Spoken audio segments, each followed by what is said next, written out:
Olá, seja muito bem-vindo a mais este vídeo.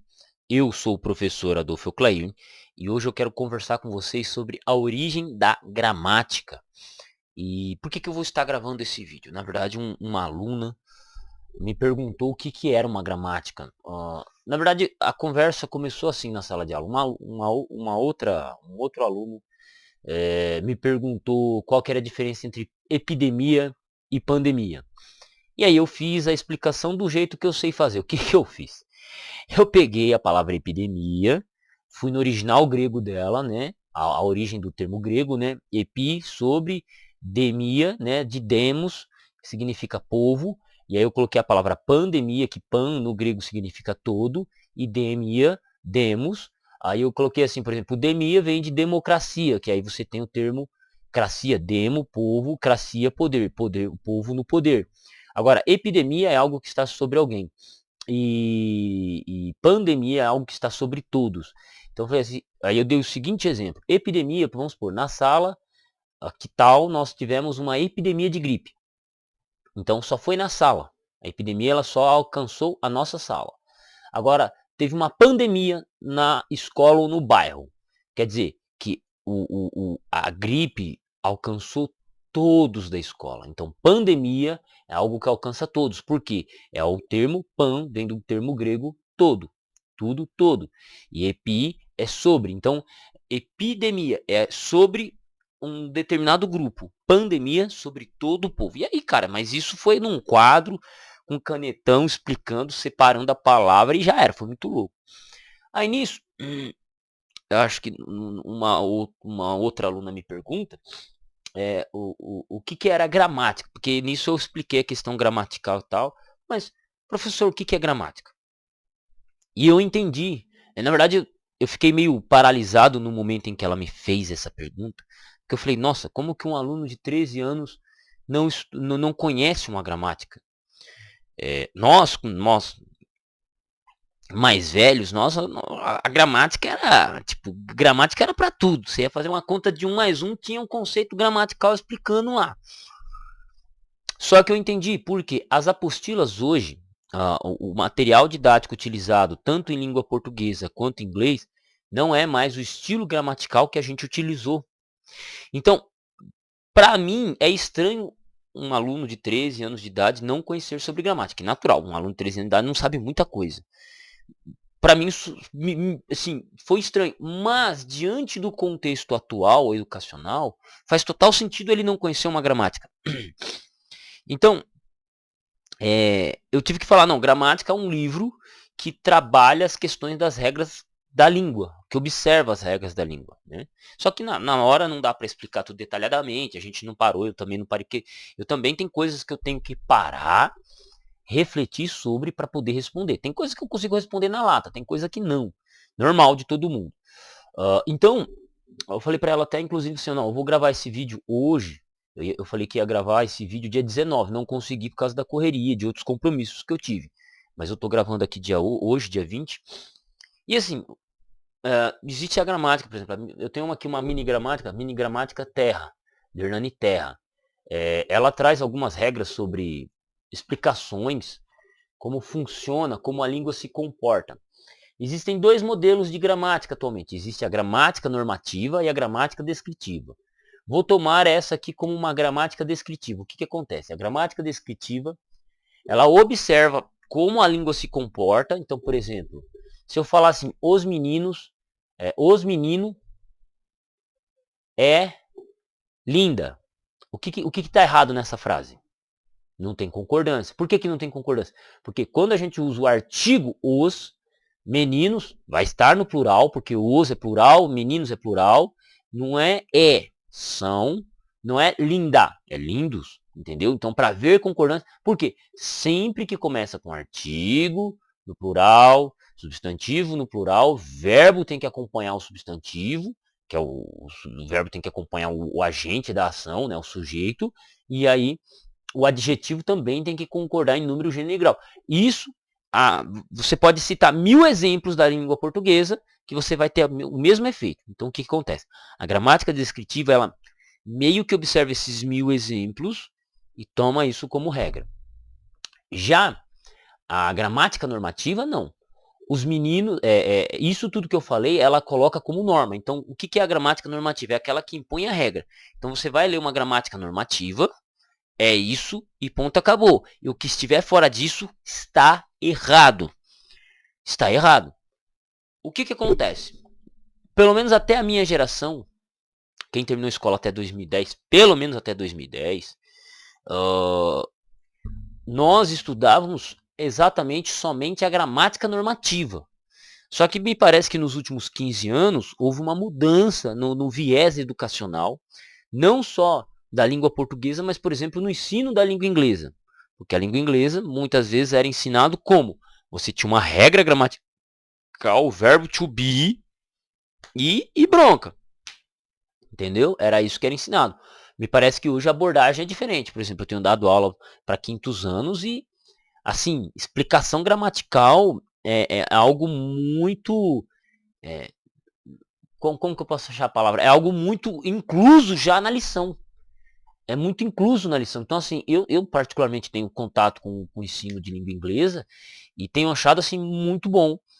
Inclusive, por exemplo, dando aula de língua portuguesa também, eu percebi uma coisa, que eu estou muito mais próximo a matéria passada para os alunos está muito mais próximo da faculdade de jornalismo que eu estou apresentando, né, pelo menos para os sétimos anos, está muito mais próximo do jornalismo do que da língua portuguesa. Por quê?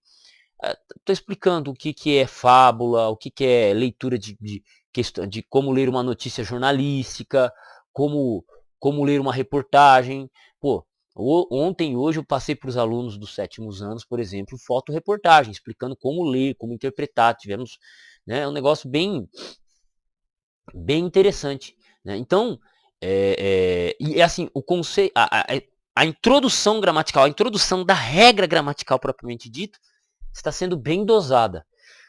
Eu acho isso interessante, extremamente interessante. Eu acho que torna até o estudo da língua portuguesa mais atrativo para o adolescente, porque eles não têm maturidade, por exemplo, para estudar uma gramática normativa. Tipo, o cara pegar uma gramática, tipo um Hernani Terra, que é uma gramática introdutória, por exemplo, e começar a estudar a regra em si. Né? Porque exige uma certa experiência, uma certa maturidade para a regra gramatical fazer sentido para a gente. E por que eu digo isso? Por causa da minha experiência com adultos em língua grega, dando aula de grego. Né? Eu percebo que até para adultos explicar conceitos gramaticais é complicado. É muito complicado. Entendeu? Então, quanto mais quem está sendo introduzido hoje na educação. Então, assim, seria isso. Tá. O vídeo, o nome do vídeo é origem. Eu vou colocar como origem e importância da gramática. Por exemplo, também dentro do inglês eu comentei, tá? Deixa eu só me localizar. Dentro do inglês existiam vários cursos, né? Que eram exatamente assim, como eles davam uma explicação, um exercício e já era, né? Então você tinha que seguir o que estava no exercício. Então, por exemplo, isso aqui, ó, possessive or genitive case, caso possessivo ou genitivo. Então, ele simplesmente trazia a regra, a explicação, dava lá um exercício e você tinha que fazer. Você tinha que memorizar praticamente a regra gramatical. Todos os cursos de inglês até 15 anos atrás eram dessa forma. Eu percebo que hoje eles também não seguem por esse caminho. Eles estão seguindo por uma construção de explicação mais de memorização de vocabulário, leitura de texto, tal, que é o caminho correto. Eu sou um defensor de que o estudo gramatical ele tem que ser, o estudo da regra gramatical, ele tem que ser, ele tem que ser, ele tem que ser introduzido de pouco a pouco para quem está aprendendo, mas quanto mais experiência a pessoa tiver, mais pesado e mais a fundo dentro da gramática ela tem que ir. Um dos maiores gramáticos em língua portuguesa, por exemplo, que nós temos, é o Evanildo Bechara. Essa aqui não é um livro sobre gramática, é um livro sobre estudo da língua, linguística, mas o Bechara é um dos maiores gramáticos que nós temos. Também temos o Pascoal, né? O professor Pascoal, que também é um grande professor de língua portuguesa. Então, assim, existem grandes gramáticos, grandes estudiosos da língua, que vale a pena conhecer o trabalho deles, né? Mas agora eu preciso, para a gente finalizar esse vídeo com chave de ouro, eu preciso explicar a origem da gramática. Quem foram os caras que inventaram a gramática? E foram, claro, nada menos do que os gregos. Os gregos. Essa aqui é a gramática de Pedro Apolinário. Esse homem chamado Pedro Apolinário foi o homem que me fez estudar grego. Eu estudo grego há muitos anos por influência de um livro dele. Quando eu li o livro ele já estava morto, né? Explicação de textos difíceis. E aí eu falei, eu vou começar a estudar grego. E aí eu comecei a estudar grego sozinho. Aprendi na gramática dele. Aprendi na gramática do John H. Dobson, que é essa aqui que eu tenho aqui, né? Gramática de grego do John H. Dobson. Então eu estudei. Tem mais umas duas gramáticas ali. Vou pegar até aqui a gramática do Antônio Freire, só para mostrar para vocês. Antônio Freire, né? Então, o que acontece? Por que os gregos inventaram a gramática? No período clássico, lá no período da Grécia clássica, o idioma grego era dividido em 4 dialetos: jônico, ático, eólico e dórico. Dórico, os espartanos. Ático, Atenas, ok? Os outros dois eu já nem sei onde que ficam, mais direito. Mas dividido em 4 idiomas: jônico, ático, dórico e eólico, ok? O que acontece? Só que quando Alexandre o Grande começa suas conquistas, ele foi aprendiz de Aristóteles, Alexandre o Grande. Então ele sai da Macedônia, o pai dele já tinha conquistado algumas regiões gregas, ele termina de conquistar as regiões gregas, Alexandre o Grande. O que ele faz? Ele conquista o Egito, ele conquista a Ásia, ele conquista até regiões ao norte da Índia, ele conquista a Pérsia, ele conquista uma porrada de lugar. Só que Alexandre o Grande ele foi um grande difusor da cultura helênica, da cultura grega. Ele foi um grande difusor. E aí o que ele fez? Ele fundou cidades, ele reorganizou o exército, e a língua para comunicação e comercial passou a ser o grego depois de Alexandre o Grande, porque ele conquistou tudo em 10 anos, morreu, mas as suas ações levaram, assim, culminaram até os dias de hoje, basicamente. E o que acontece? Os professores de filosofia, de gramática, de matemática grega, eles tiveram que desenvolver um sistema de ensino. Só que para isso eles precisaram estruturar a língua grega. Como eu disse, eram 4 dialetos dentro da língua. Entenda o seguinte, você tem a língua, o idioma português, mas nós temos o dialeto paulista, o dialeto nordestino, o dialeto do português de Portugal, o dialeto angolano, o dialeto cabo-verdense, o dialeto moçambicano, entendeu? O dialeto faz parte do idioma, mas ele tem a gíria local. Você tem o mineirês, você tem o Rio Grande do Sul, né, o cara lá do gaúcho, cada um fala diferente, quase que parece outra língua, mas essencialmente faz parte do mesmo idioma, do mesmo conjunto. Tudo é língua portuguesa. Todo mundo estuda gramática, a mesma gramática, estuda o mesmo estilo, ler os mesmos livros, porque é a mesma língua, só que tem os dialetos locais, que é natural por questões geográficas. Mas aí a gente vai entrar numa outra discussão de linguística, aí vou ter que ir para Fernando Saussure, e aí a gente deixa de fazer uma discussão aqui introdutória que qualquer aluno de 13 ou 14 anos de idade possa entender. Então você tem o dialeto. Então o idioma grego era dividido em 4 dialetos. 4 dialetos. Só que Alexandre o Grande, por causa de Aristóteles, o dialeto que se destaca é o ateniense. Então eles pegam o dialeto ateniense, toma ele como padrão, e aí pega os conceitos gramaticais, as descrições, as regras gramaticais, e eles desenvolvem a primeira gramática de grego, né, para ensinar os estrangeiros, os egípcios, os persas, a galera da Ásia Menor, da Ásia Maior, né? Então pega para ensinar todo esse povo. E aí o grego ele passa a ser a língua mundial. Então a gramática ela foi desenvolvida para o ensino dos outros povos. E o método da gramática passou ao longo dos séculos, foi sendo seguido da mesma forma. E com o passar do tempo, claro, principalmente mais atualmente, houve avanços, não vou dizer avanços, mas mudança na dinâmica, porque eu ainda acho muito importante o estudo gramatical normativo. Para mim é muito importante. Eu acho extremamente importante. Só que momento ele tem que ser feito? Ele não tem que ser o foco, mas em que momento ele tem que ser feito? Essa é a pergunta. E hoje também tem a discussão da gramática descritiva, que para o ensino é muito melhor. Só que, né, para outras questões dificulta um pouco, né? Então cada uma vai ter seu ponto forte, seu ponto fraco.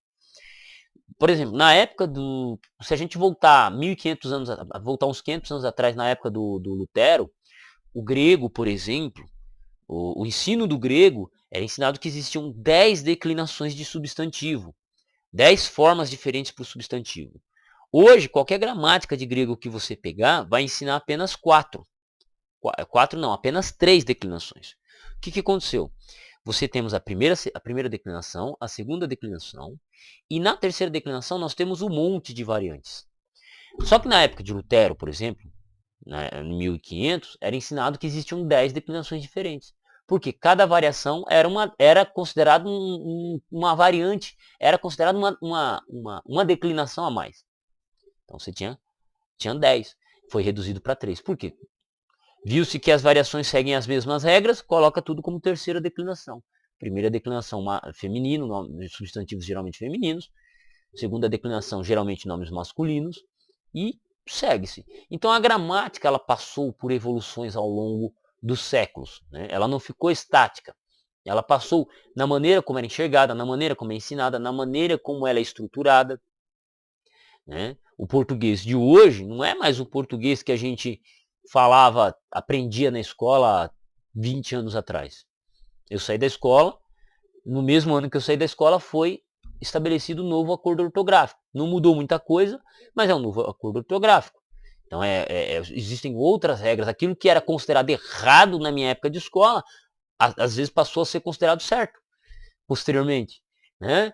E se a gente volta, regride mais 50 anos, eram outras regras gramaticais, eram outras estruturas de palavras, né? E assim vai. Então a língua ela é viva e ela necessita que a gramática seja desenvolvida, né? Ela necessita que a gramática, né? Como eu disse, na minha época de escola era gramática no café da manhã até a tarde, eram 6 aulas de língua portuguesa e pá, a gente só nos dava gramática quando ia ler algum livro de literatura, né?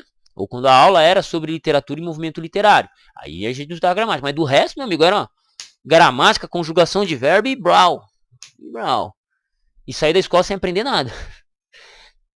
De língua portuguesa, pouca coisíssima. Porque eu odiava a matéria, sinceramente, né? Entende? Então, essas são essa é a minha explicação, essa é a origem, a importância e o desenvolvimento da língua grega, da gramática. Seja ela portuguesa, inglesa, grega, né? É isso. Então, desde já agradeço. Deus abençoe você nos seus estudos. Caso você goste muito do meu conteúdo, peço que se torne membro, né? Dê um apoio aí no canal. Ou também, caso queira fazer alguma doação, meu telefone, meu Pix se encontra na descrição, que é meu e-mail. Desde já, tamo junto no campo de batalha e fui.